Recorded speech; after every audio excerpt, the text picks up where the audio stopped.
Turn your eyes upon Jesus. Look full in his wonderful face, and the things of earth will grow strangely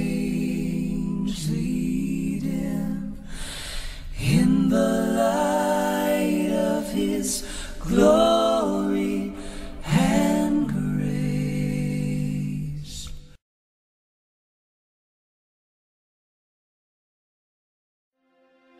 You raise me up so I can stand on mountains. You raise me up to walk on stormy seas. I am strong when I am on your shoulders. You raise me up to more than I can be. Start this morning by telling you about October 29th, 2002. It was a Tuesday that began like any other Tuesday. I was a senior at Clemson University. I had a 4.0 GPA for the first time. Classes were starting to be fun. I actually enjoyed going to my classes, and graduation was just around the corner. Things were going great, and I knew it. That evening, we had a meeting called for my broadcasting class, and it was called to the Hendricks Center, if you're familiar with Clemson at all. And so I went to the Hendricks Center, and once they dismissed this meeting, I booked it out of there because I had a huge exam the next morning that I hadn't had any time to study for prior to this evening. So I excused myself in a hurry, rushed out the Hendricks Center to my little moped that scooted me all over Clemson's campus. It was a blast. I loved that little moped. And best of all, for 75 cents, I could fill it up and not return to the gas station again for weeks. Adversity. I was just in front of Bowman Field when I saw a white minivan begin a left turn across my lane and in front of me. I knew immediately there was no avoiding this van. But in the same instant, a peace that surpasses all understanding came over me. And I knew I was going to be okay. I also, in that split second, called out in prayer. I have no idea what I said to this day, but I know that God answered my prayer. My last day in Maryland came just before Thanksgiving. And this was the day I'd been waiting for. I was more than ready to go home. Home to Southern accents, sweet tea, and where people understood the word y'all. When Lauren entered the hospital in Greenville, we determined that it made the most sense for me to take the night shift. So on that first night, I got Lauren as comfortable as I possibly could, and then I turned in on the little cot that became a chair in the hospital room. And as I laid down, I realized that a hospital at night is not a good place to get any rest. There's a lot of noise going on besides the strange and unfamiliar words and clicks within the hospital room itself. There was a lot of noise out in the hall. There was a clanging of nurses. There was a lot of conversation out there between, I suppose, some of the patients and their visitors. A lot of laughter. And as I lay there, I began to think, is this really a hospital, or is this just a popular night spot for the upstate? Well, whatever. It really didn't bother me at all. Actually, I was, other than being annoyed, I was thankful for the diversion, because eventually the noise did die down, and I was left alone with my thoughts. And for the first time since Lauren's accident, a movie began playing in my head. And I know y'all have all had that. Suppressed thoughts that come back to you. And the movie was about as graphic and horrific as anything that Hollywood could produce. I actually saw in my head Lauren coming down Clemson Boulevard on the little moped. I saw the van approaching in the other direction. I saw it cutting in front of Lauren. I saw Lauren lying down the moped. I saw her hand come out, touched the van, and then cried out in mercy to God, "Enough! I cannot face this now. Please, God, take this image away." I know at some point I'll have to understand what happened to my daughter, but right now I need to be 100% to do everything I can to make her well.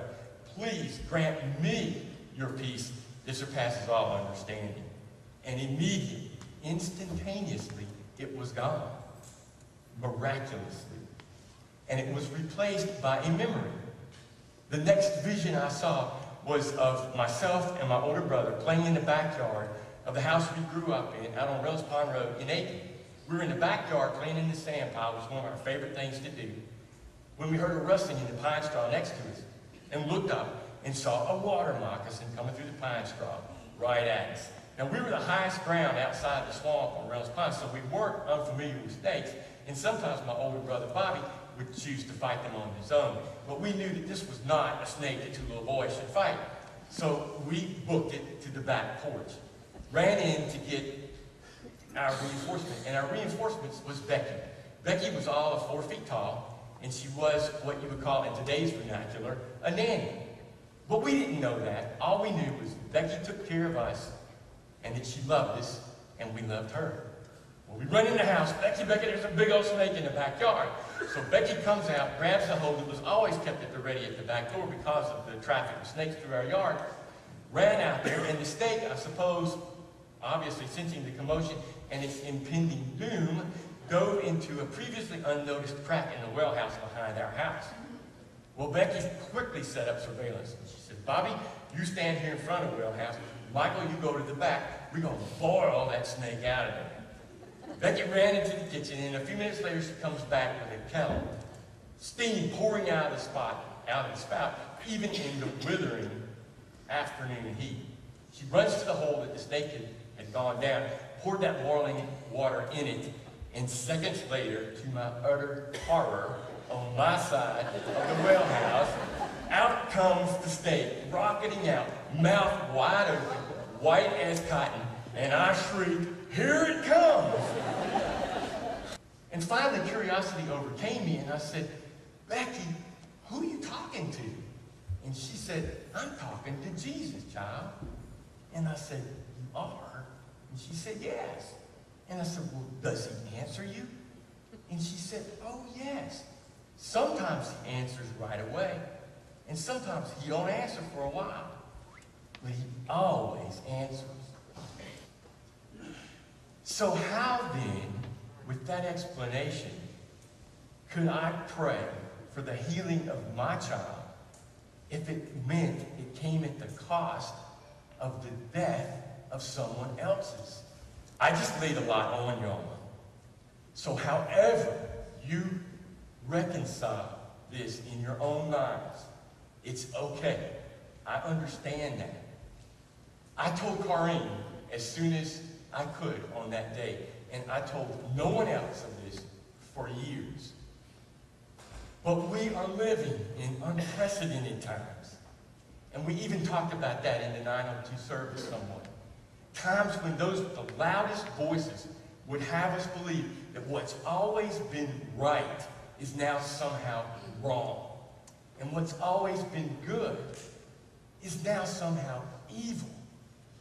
We're living in times when children, if they're even allowed to be born, so often never experience the love of a parent, much less the love of Jesus.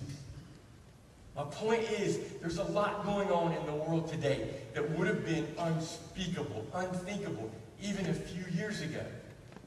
So people of integrity and faith and morals now have to come together.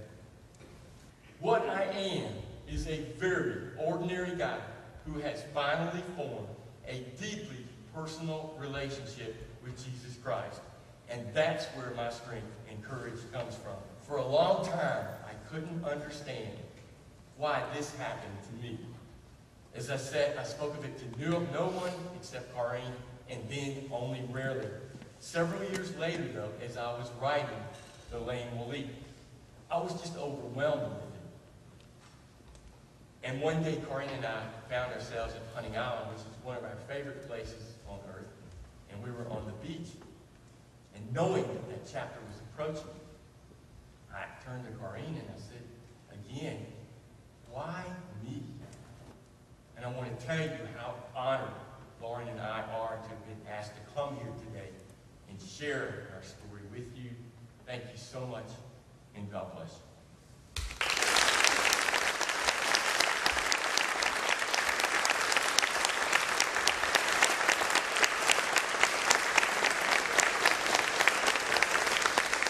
You raise me up so I can stand on mountains.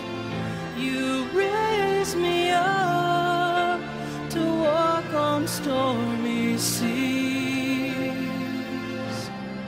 I am strong when I am on your shoulders. You raise me up to more than I